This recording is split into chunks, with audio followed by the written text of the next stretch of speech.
Well, hello, everyone. Welcome to the Strong Disciples podcast. We're so glad that you've joined us today.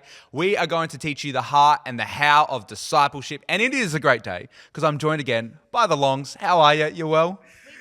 I love that we get introduced every time. Yeah, I realized that even though we are just the then. only guests on this show. Yeah. Well, hey. It encourages me. Yeah, it's good to have you guys here again. It's good to be seated with you. You guys doing well? In this earthly place. Come on. Doing very well. Yeah. Beautiful day. Yes. The sun is shining. It is. It's wonderful. I love the great city of Adelaide. Yeah. I was looking out there as if the sun was there, but we're indoors. We're indoors. Yeah, and there's just some big, what do you call those lights? Studio lights. There's some big studio lights. It's fantastic. Yeah, it's great. It's so good. I like my vitamin D artificial. Wow. Okay. You've been going on some runs lately, Pastor Sam? I have, yeah. Yeah, come on. Tell us about those. Don't want to brag, but I'm 14 kgs down this year. That is incredible. That's awesome. Let's go. Yeah, come on. It's fantastic. No, on. doing the jogs. Yep. Eating substantially less, which is not fun because I love food. Okay. To be honest with you. No, fair enough. You're quite the sportsman as well, Pastor Jordan. Don't like to Great brag. To see you. I love sport. I'm such a sport head. So you are. You and your pickleball. Yep. Started playing pickleball. It's great. Learning. It's great fun. Bit of social activity with the fellas, with the friends. It's good to see they're letting men into women's sports now. Yep. It's fantastic. Well, it's not a women's sport, but hey, it's a really good sport. I think every sport can be played by a man or woman. Really? The general gist of it. I feel like this is a completely non-controversial thing to talk about. Yeah. You know right what? Now, should we talk about the wages? Current political Joking. No, you have not tuned in today to hear us talk about politics. You have tuned in today to hear us talk about strong disciples. I would like to start a political podcast. That would be fun. This is a weird question, In but another would you life. do it if you were to do it, would you have some sort of alias to it? Would you have some sort of weird name behind it? I'd wear a mask. Yeah. Like just nameless and faceless. Yeah, wow. Because God's raising up a nameless and faceless generation.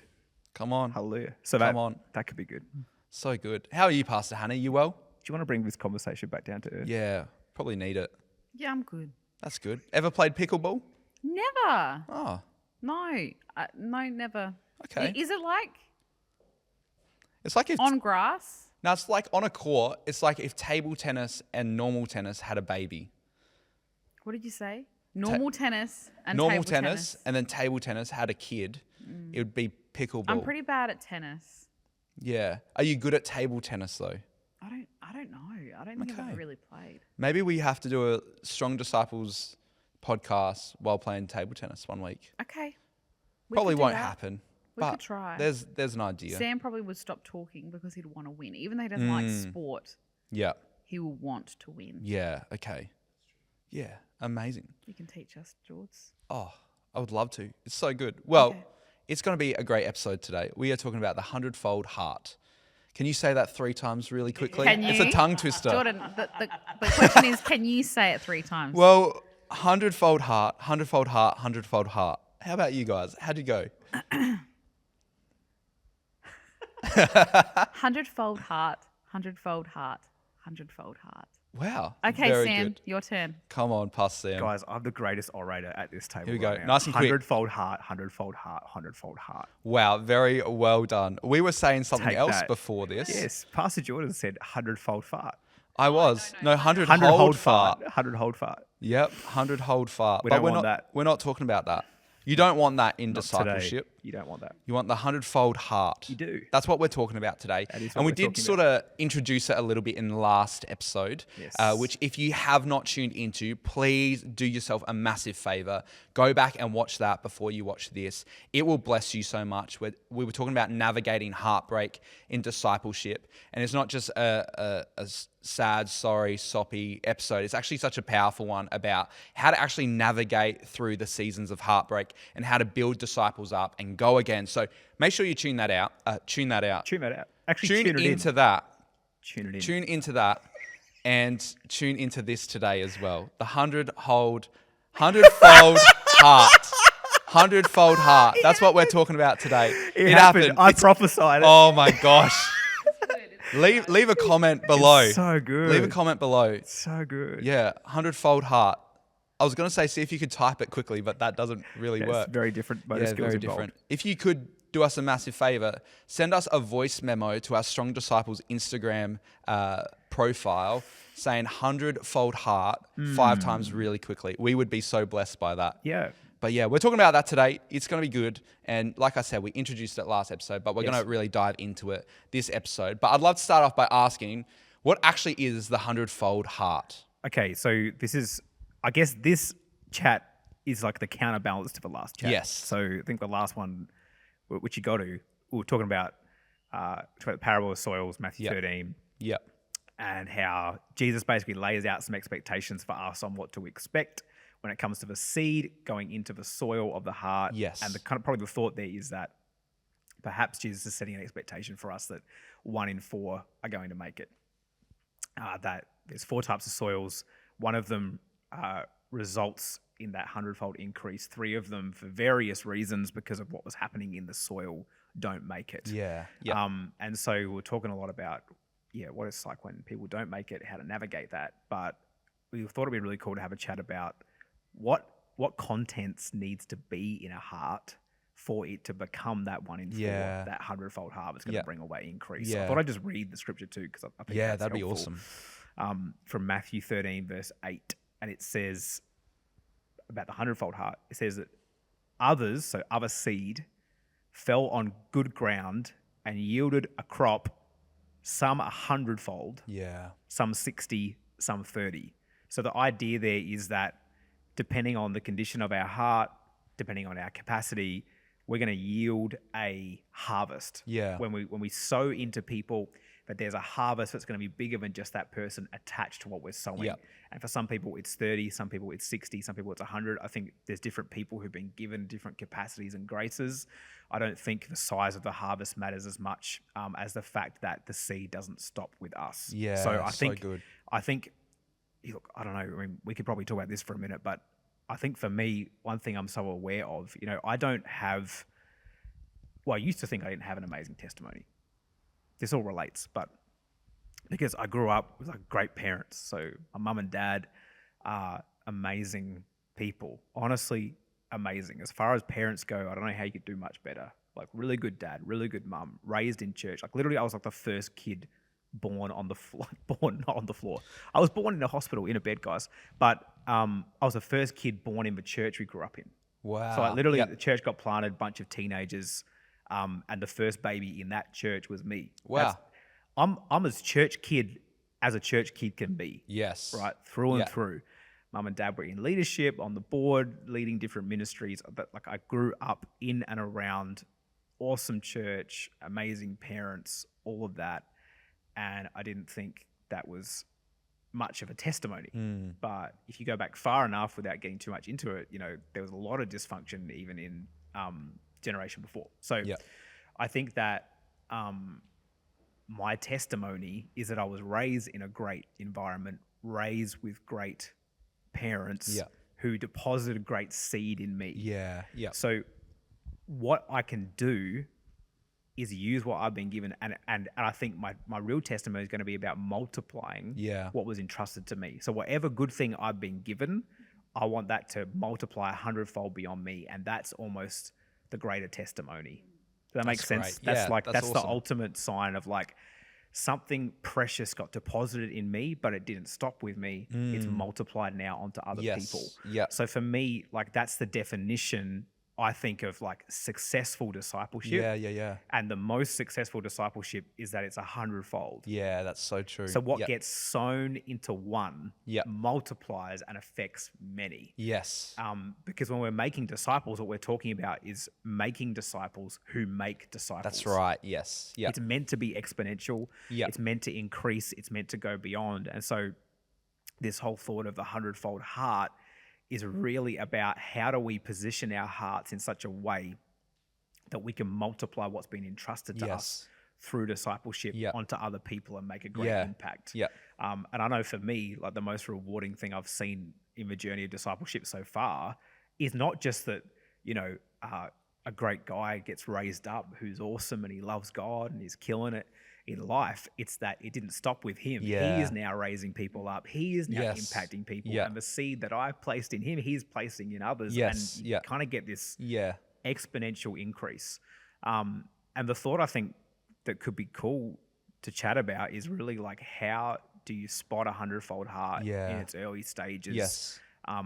What requirements need to be in that soil Yeah. Yeah. for you to become a hundredfold person? Yeah. 'Cause I don't know about you, and I'm sure we would agree on this, but it's like, that's what I want to be. Yeah. Yeah. Yeah. I want to be someone who, man, everyone who's ever invested in me could look back and go, man, that was a good investment. Yes. Yep. Yeah. Yeah. Look at how the time I invested into Sam impacted so many other and people. multiplied. Yeah. Look at the love I invested into him. Look at how that's affected other people. Look at the correction I gave him and how that has made him a great man for other people. Yep. So for me, it's like, I want to be a hundredfold person. I want to have a hundredfold heart.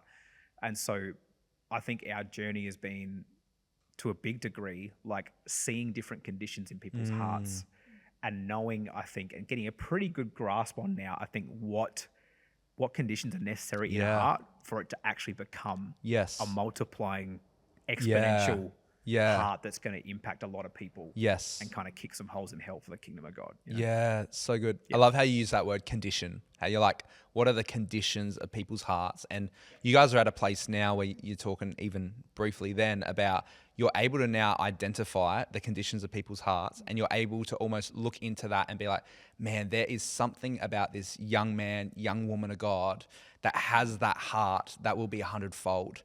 And we're talking about the condition of the soil, right? The condition of the heart today. So Pastor Hannah, what are some of these conditions that you guys look for as leaders, as disciplers, that almost represent or are symbolic of that 100-fold heart? I think, a few things would be like just a hunger for God. Yeah. I think you can kind of tell pretty quickly when people have like a hunger for their dream. Yep. Wow. And they have this hunger to fulfill a dream or a desire that may have been put there by God. Yeah. But when that has become, they're hungry for that thing instead of God. But when people are really hungry for God I don't know, that's like really good soil. Yes. Whereas usually when there's somebody else that has the hunger for the dream, they get really frustrated with not being able to achieve that fast or being able to, like, that kind of becomes the God. So true. You know? Yeah, wow. So I think people that have the hunger for God over the dream, I think humility. Yeah. When they're really willing to look weak. Yeah. Not in a sense of like they want to be a victim at all. Like not victim, but great. like I'm not going to try and be put together or like try and pretend to be something that I'm not, or try and show off to you so that you believe in me. Yes. Yeah. But like, this is who I am and this is what I'm struggling with, and this is like what's going through my mind, or like this is what I believe and I know it's not right. And so it's just like this humility to be transparent, because we're always all journeying through something. Yes, And I don't care if you're like 7 years old or 60 years old. It's like everyone is like journeying through something. And so that humility to be transparent so good. is really good soil. Yeah. And I think a hunger to grow. Yeah. Again, not attached to the dream, or the goal is to get there. So I want to deal with this stuff so that I can achieve what I want. Yeah. But it's like I just have a hunger to make the main thing, you know, like God, you know, it says we all look at the outward appearance, but God, he looks at the heart. So it's like, do I want to grow to achieve this, or do I want to grow because God cares about the condition of my heart? And so I want to grow because I want to be more like Jesus. Yeah. Like outside of anything I can do or the dreams of my heart, that the goal is Jesus. And so I want to, I have a hunger to not stay where I am. Yes. And be satisfied with sin, or be satisfied with negativity, or whatever. I want to grow out of Yeah. that because I want to be more like Jesus. Wow. Yep. They're probably the ones that spring to mind the fastest. Do you have anything to add to those? Yeah. Okay. Sam's got more. People arrive at church in different ways. So some people have been born again here, came in lost, and found Christ, got saved. It's amazing. Praise God. Love that. Others have been drawn here because of what God's doing here. Yeah. So there's something here that's resonating, and maybe they're already saved, but there's something that they're going, there's something happening there, and identify with it. I want to be a part of it. Yeah. So some were born here, some were drawn here. Wow. We all call it home. And that's kind of different ways, right? People arrive. But it's funny that I've found with guys who've maybe been drawn here, who weren't necessarily born here, born again here, is that a lot of them have to learn a new value system. So true. Yeah. And this is what I mean, is that I think there's environments out there that value kind of the performance, value the exterior being perfect, and maybe not the interior work of God happening. And so like a lot of people come and think like the way to win my trust is to impress me. Right? Like, so it's like, I'm going to do this really well. I'm going to be amazing. I'm going to perform. I'm going to like serve. I'm going to be so polished and so perfect and all this stuff, because they think that the way to earn trust is like through that perfection. Yeah. I was talking to a guy last Tuesday at Leah's discipleship. He was walking through some things at the moment. And I said to him, I don't trust the guys who have it all together. I trust the guys who are willing to show me they don't. Yeah. Because I've been pastoring for long enough to know that everyone's got issues. Yeah. So it's like, I don't trust you because you pretend you don't have issues. Like that doesn't like gain my trust, because I know you've got them. Yeah. It actually decreases my trust. Yeah. Because I'm like, I know you got them. And if you're not talking about them, that just means you're not dealing with them. Yeah. And so that true. to me actually decreases my trust. Yeah. Right. So it's like learning a bit of a new language and a bit of a new value system for a lot of guys, because it's like some environments, it's like it's the performative, it's the external stuff that wins the trust. But for me, it's like, man, I know I've been pastoring for too long and walking people too long, like to know that people are broken, they've got stuff they're facing. So it's like, you're not talking about it if you're not dealing with it. Yeah. You're trying to prove to me you're perfect. I'm like, man, I don't buy it. I don't trust you, man. I can't trust you with people because I know you're not dealing with things. Yeah. And so I think for me, when I think about that hundredfold heart and the condition, one of the things, and you were touching on it, it is humility, but it's a vulnerability. Yeah. And it's a willingness to acknowledge that like my inner world has some things that still need to be worked on. Yeah. And worked through. Yeah. Right. You can put it like this, like deliverance is when you get out of Egypt, but discipleship is when Egypt gets out of you. Come on. So it's like discipleship is taking people on that journey of getting Egypt out of them. Yeah. Because you got saved, you got out of Egypt, but now I got to get Egypt out of you. Yeah. But if you won't let me in, if you won't let us in to actually go through that process of renewing your mind so you don't think like a slave anymore, you don't live like a slave anymore, then I can't help you, man. I can't trust you. And so the thing I've found is it's like with our best leaders and the best disciples we've raised is the doors have flung wide open and they've gone, this is the bit of Egypt that's still in me. Yeah. And can you help me walk this out and deal with this and bring this into alignment with the word? Yeah. Because I need to get free. Yes. And that to me, I'm like, cool, let's go. Yeah. I can build that guy. I can work with you. I trust you. And people freak out. They're like, what do you mean? You know my stuff and you trust me? You know I'm going through this and you're giving me responsibility? You know I've got this dysfunction and you're empowering me in leadership? I'm like, yeah.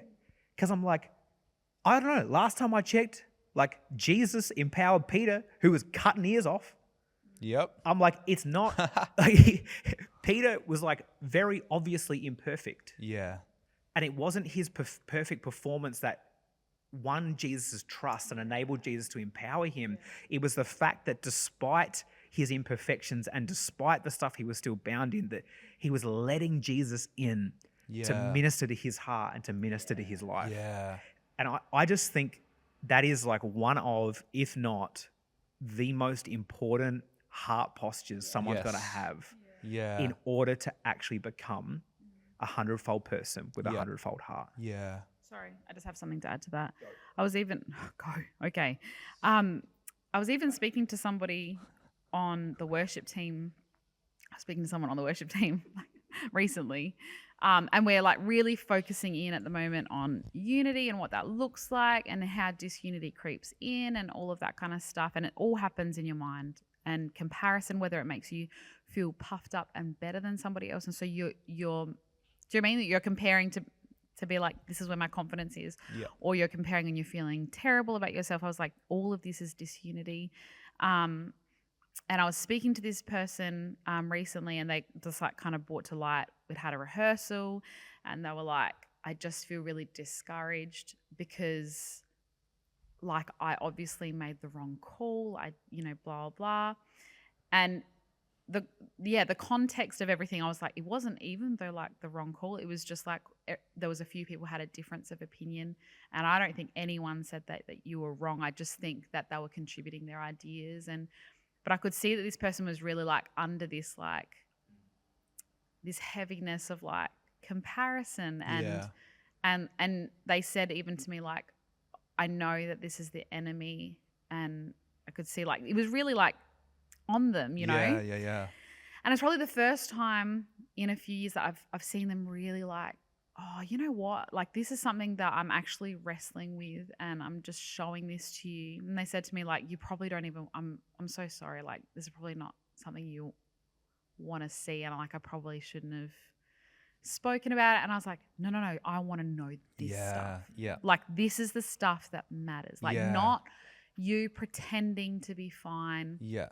Or like doing the behavior of what you think I want to see. Yes, I want to see you be unified and be able to take on other people's opinions and not be like insecure about that. But I also want to see what is behind it, because when you reveal this to me, I'm like, this is like, I trust you more, because like you're revealing your weakness. Yeah. And you're asking for help. Yeah. You're not revealing and being like, I have a right. You're revealing and being like, I know this is the enemy. And so like, I know what the answer is, but like, is it worth bringing this to the table? I was like, yeah, like this is what I want to see. Like that, again, that transparency and that vulnerability and that humility. Yeah. To reveal the lies and to reveal things that you're wrestling with is really, really healthy. And that's definitely in that hundredfold heart. Yeah. Come on. Sorry. That's amazing. No, don't say sorry. That's awesome. Yeah. I think that another thing that comes to mind big time that we've really seen, I think, so our church turned 6 this year. Come on. Which is pretty cool. But I guess we've been around now long enough to see how different attitudes eventuate over time. Yes. Yeah. So like the runway of certain conditions in the heart now starting to play out. Yes. Yeah. That you only get with time. Yeah. Wow. So that's a really interesting one too. That's like a new dynamic. Yeah. Too, is of seeing people start a journey and then what happens over time, because time obviously tests everything. Yes. And reveals ultimately, I think, who we are better than just about anything else. Probably Yeah, time and pressure. Yeah. Are the two things that really prove, I think, who we are. Sometimes people, try and talk to prove themselves. I'm just like, man, just let the fruit and the time do the talking. Last. Just last, man. Exactly right. That right now is like a lot. Yes. If you just last, you just keep at it. Yeah. That just says so much. Yeah. That's like sidebar thing. Yeah. But I guess what I'm saying is you can see now the runway Yeah. of certain heart postures and attitudes and how they play out over time. And one that I'm really seeing now, the difference in versus when we started, that's become so clear, is the difference between gratitude and entitlement. Wow. Yep. So it's really amazing how time can warp and distort gratitude into entitlement. Yeah. If you're not intentional. Yeah. So I would say a huge part of the hundredfold heart. Wow, that just rhymed. It's incredible. Come on. A condition of the hundredfold heart that's necessary is starting and maintaining a heart posture of gratitude. Yeah. Yeah. Because the moment we think we're entitled to something from someone, the moment we think we're entitled to something from a church, Yeah. and it becomes about what it can give me. Yeah. So my leader is about, it's like what they can give me. That's what this relationship is about, is what they give me. What church is about is what church gives me. Wow. What ministry is about is what ministry gives me. Wow. The moment it becomes give me, give me, give me, it's game over. Yeah. And your hundredfold heart is shrinking fast, and you're Yes. turning into one of the three soils that isn't going to make it. Yeah. Because entitlement will kill gratitude in your life, and Yeah. it'll kill everything Wow. God's trying to grow in you. Yeah. And I mentioned this same sermon, I think it was from Pastor Howe in the last episode, but one of the things he taught me was, if you look at the story of the prodigal son, Yeah. when the prodigal son leaves home, he says to his father, give me my share of the estate. Yeah. So one of the conditions of a son who's about to leave home, one of the Wow. conditions of a daughter who's going to leave home, who's going to Wow. leave, is their mindset and their attitude becomes give me, give me, give me, Wow. give me. Yeah. And I would say, I'm sure you could testify, it is so true. Yeah. I've seen it so many times that it is like heartbreakingly accurate. Yeah. That give me mentality will kill the hundredfold heart. Wow. So what does he do? He goes off and he lives his crazy life. He does the parties, he does the prostitutes, he does the drinking, and he's eating the pig food. Yeah. And then what happens when he comes back, right, is he says to his father, he says, make me like one of your hired servants. Yeah. So when he leaves, it's give me, Yeah, give me, yeah. give me. When he comes back, it's make me. Wow. So the make me posture is the heart posture That's right. that is limitless and can Yes, become that's anything. right. Yeah. What did Jesus say in Matthew 28:19? He said, go and make disciples. That's right. What Yeah. did Jesus say when he called the disciples? He said, I'm going to make you fishers of men. So Yeah. disciples aren't found, they're made. Yeah. But in order to make a disciple, that disciple has to have a make me heart. Yeah. So true. That disciple has to have a posture that says, I'm willing to be made. Yeah. Too many disciples think they're ready made. Wow. Go They're there. like, they're Come on. there, man. Like, I'm ready made. I'm good to go. And the moment you think you're ready made, you just lost your hundredfold Yes. increase. Yeah. Because the moment you think you've made it, the moment you think you've arrived, the moment you think you've got nowhere else to grow, Yeah. that's the moment you stop growing. Yeah. That's the moment you stop multiplying. That's the moment you stop increasing. Wow. God can't use that. Yeah. God can't use a heart that says, I've made it. He Yeah. can only use a heart that says, make me, make Yeah. me, make me. Yeah. And I've just seen so consistently now that people who've kept that posture, it's amazing. Like that people now, like yourself, like people who've rolled with us for years now, who don't get, where it's family, but it hasn't become familiar. So it's like, so we're family, but we don't have familiarity. And what I Yes. mean by that is it's like, you're not like, I've learned everything I can learn from Pastor Sam.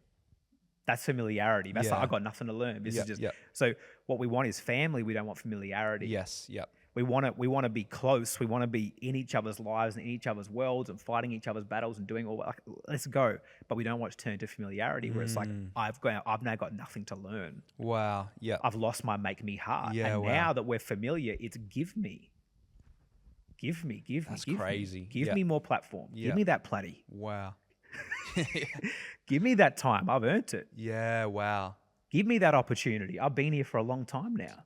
And so we don't want that. And that'll cut off a hundredfold heart quicker than anything. Yeah. So to summarize, I think those conditions we were talking about, I would put it all in that make me category. Yes. Yeah. Make me better. Yeah. Make me more transparent. Yeah. Make me humble. Make me Yes. more skilled. Make me more like Christ. Yes. Make me more in alignment with the word of God. Yeah. That is the condition Wow. necessary for that hundredfold heart to happen. Yeah. Yeah. That's incredible. Oh man. I love that teaching, the make me and give me. So good. So good. So good. Amazing. I want to ask you guys, talking about the soil of people's hearts, and we're talking about the make me, give me, we're talking about the conditions. I would love to ask you guys today, because I'm sure there's heaps of people listening right now that would probably ask this question as well. But how do you keep the soil of your heart 100-fold? How do you maintain those conditions? Is it that you have to go to a new level of vulnerability and you have to have a bit more accountability in your life? Is there some method, or is there something that we can go through to ensure more humility, more gratitude? Are there different things that you guys have seen, trialed and tested over the years? I'm not expecting like, here's 10 practical tips of what to do when you wake up to have good soil. But I'm wondering if you guys could pinpoint some things that leaders can actively do to keep the soil of their heart healthy and keep the soil of their heart 100-fold.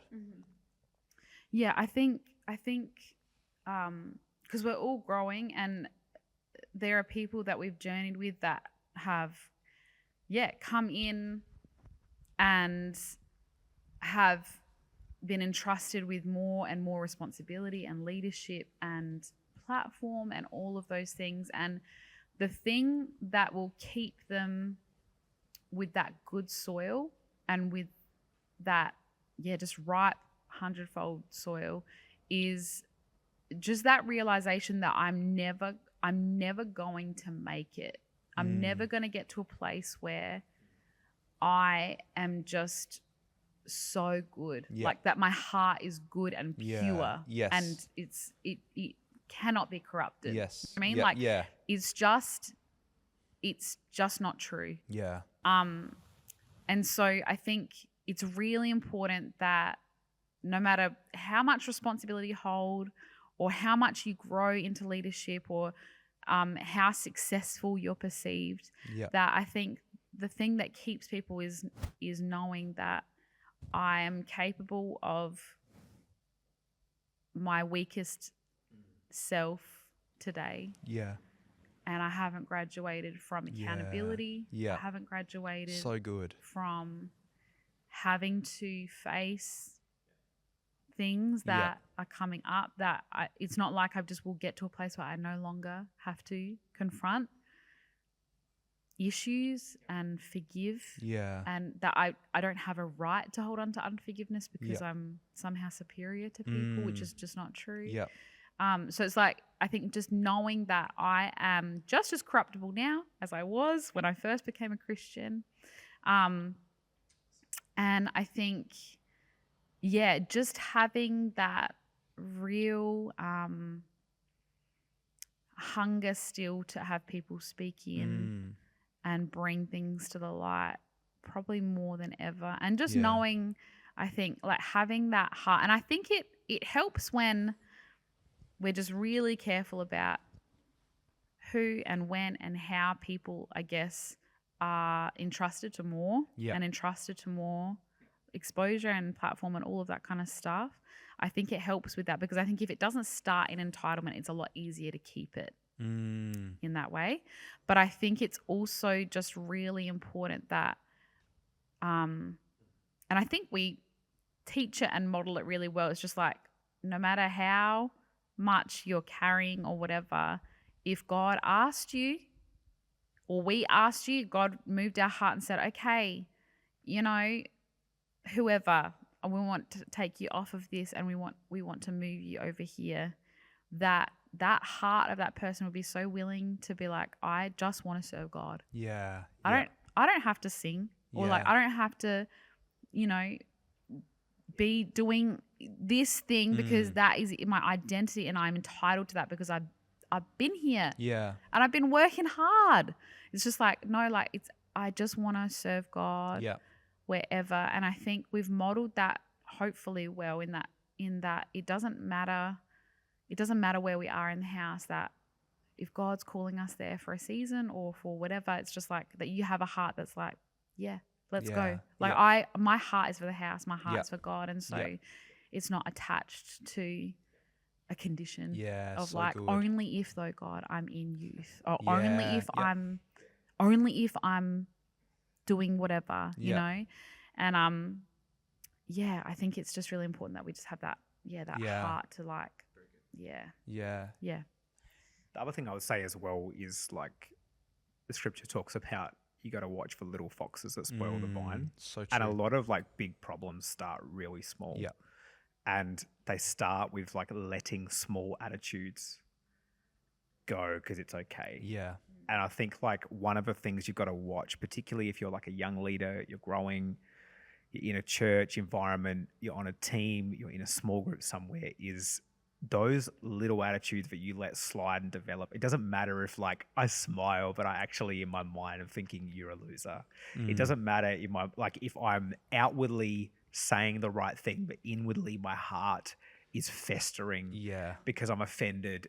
It really does matter. It does. Yeah. And you see this play out again over time, the runway over time Yeah. of like little attitudes going unchecked and how that plays out Yeah. over 5 years because Yeah. you didn't deal with something 5 years ago, Yeah. and how that has now evolved into Yeah. like a root of bitterness, the Bible Yeah. calls it. So this thing now has grown roots, Yes, it's gotten deep, deep, it's yeah. now like in the soil, and it's so much harder to get out when the roots Yeah. have gone deep than it is when it's just a little seed sprouting. Yeah. And so like the best thing you can do for your heart is to daily deal Yeah. with the sprouting issues. Yeah.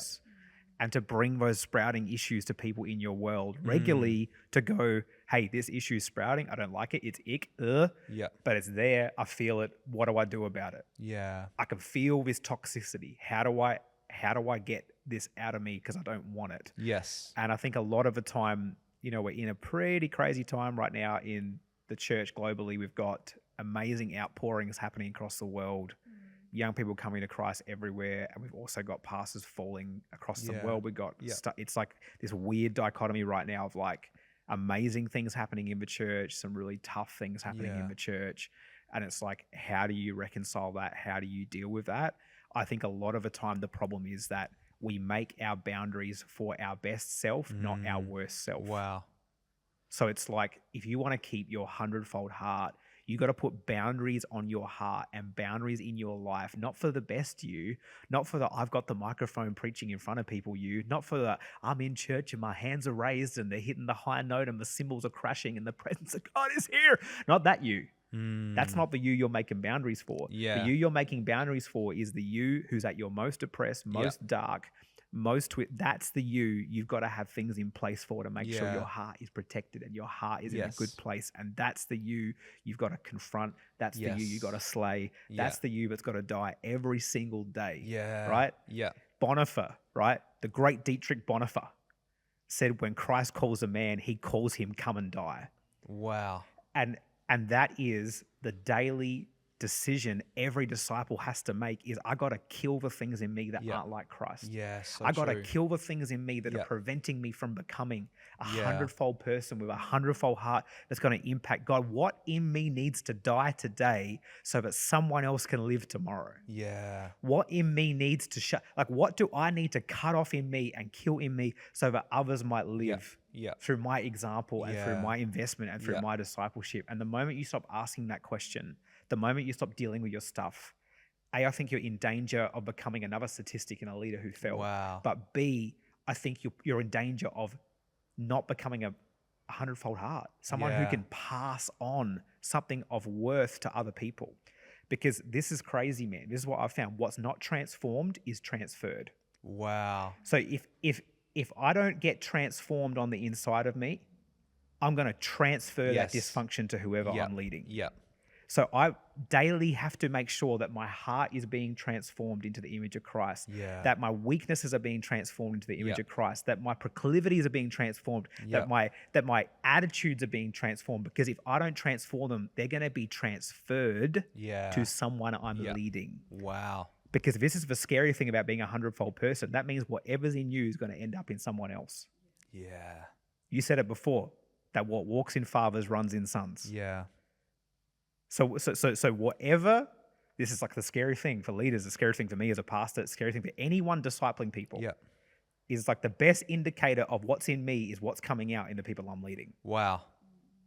Because Yeah. I am transferring the work that has happened in me, or the lack of work that's happened in me, to those I'm leading. Yeah. So this has got to be transformed. This has got to be worked. This has got to be toiled. Yeah. The stuff in me that isn't godly's got to die. I got to Yes. repent of that. I got to kill that, because otherwise I'm going to transfer it to the next generation. Yeah. Yeah. And I'm going to transfer it to my sons and daughters in the Yeah. faith. And I want to leave a legacy not of brokenness, Yeah. not of dysfunction, not of unhealthiness. I know it's not going to be perfection. I know I can't give them perfection, but I want to give them something healthy. I want to give them Yes. something Yeah. real. Yeah. And I love what Craig Rochelle says, that people would rather follow someone who's real than someone who's right. That's right. Yeah. So it's like, I don't think particularly Gen Z is looking for people who are right all the time. I don't think they need us to be right all the time and perfect. I don't think they care. No.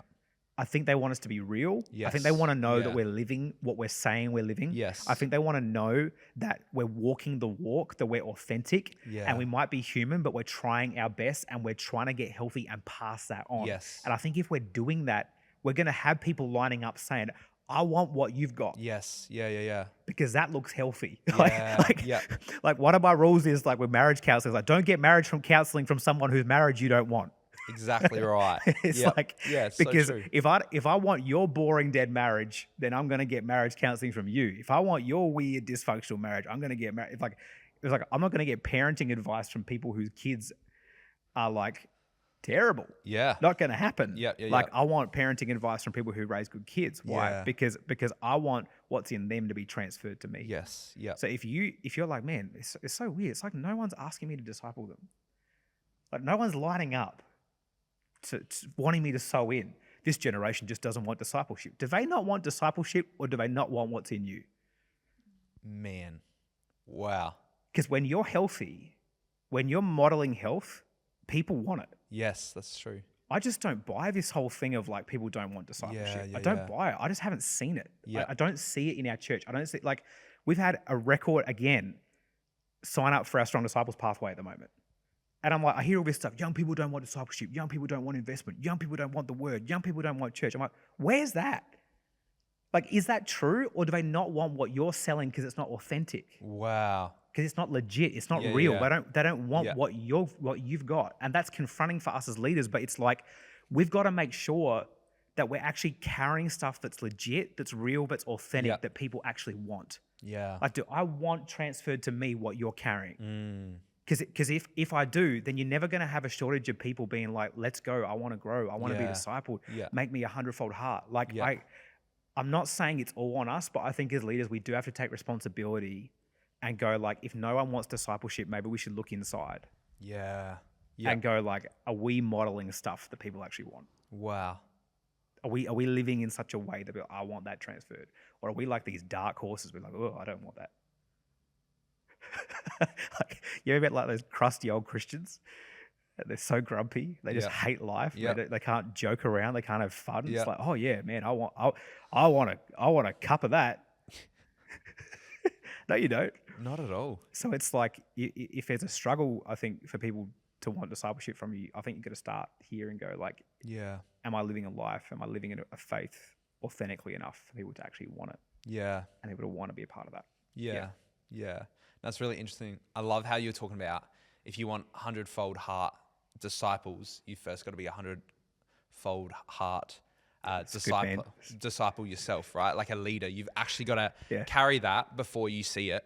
Yeah. And I love what you were mentioning at the end there, where you were saying, if no one's lining up to be discipled by you, if no one wants to be invested into by you, it's probably time to look at the heart. It's time to look at the inside. And I think that is such a big challenge for the generations coming through, because obviously we love to project. We love to go, oh, it's someone else's idea, it's someone else's fold, it's victim this, victim that. But I love what you guys have mentioned today, how it's like, no, I'm actually going to take the initiative myself to help create the conditions of my heart to be prepared for discipleship. And I think that's what's going to be incredible over the next decades to come, is as strong disciples are raised that have these hearts, that have those conditions of their hearts met, the soil is good, watch the move of God that will take place. Totally. And I think it's so exciting to see and hear about.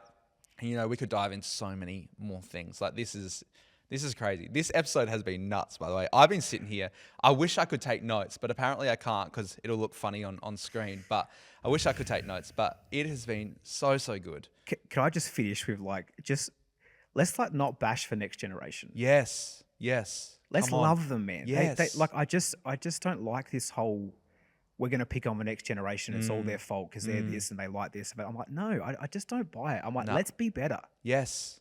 Let's get better and be churches and be environments Come and on. be leaders where these guys want to be around. And Yep. I'm like, if we can do that and own that and just be real, I don't see the lack of hunger Yes, that's being spoken about. exactly I right. don't see this, like, every generation's got their strengths and weaknesses, but the thing I love about the generation coming through is they want the real thing. That's exactly true. Yeah. And if we're real, then we should have nothing to be afraid of. Yeah. Come on. Like, let's go. Yeah. I'm all for it. Yeah. Come I on. love Gen Z. I love Gen Alpha. Oh, I it's love their amazing. weird words. It's amazing. My son called me a Sigma boy the other day. Whoa. Do you know what that It's means? very concerning. Not really. It's What does actually it a mean? good thing. What does the Sigma boy It mean? means that you're like the best, that you're doing well, that he loves you, and that Wow. you're great. I want to be a Sigma boy. Sigma boy. Type Sigma boy in the chat right now. Nah, hey, what a great episode Clip it. it That was has fun. been. That was good. That's That was so good. I'm loving this season. Hey, talking about the heart, talking about raising strong disciples, raising up a strong church across the nation. And guys, it has been awesome. For those at home tuned in, I hope you enjoyed that. That was phenomenal. There are so many clips in that. There are so many notes to write in that. And we're so glad that you've come on the journey with us to be strong disciples, to raise strong disciples. And if you haven't already, why don't you subscribe? Why don't you follow us? Why don't you share any of our reels, any of our content? We would love this to reach more people. So go ahead, do that. Thank you so much for tuning in, and we will see you next time. Catch you then.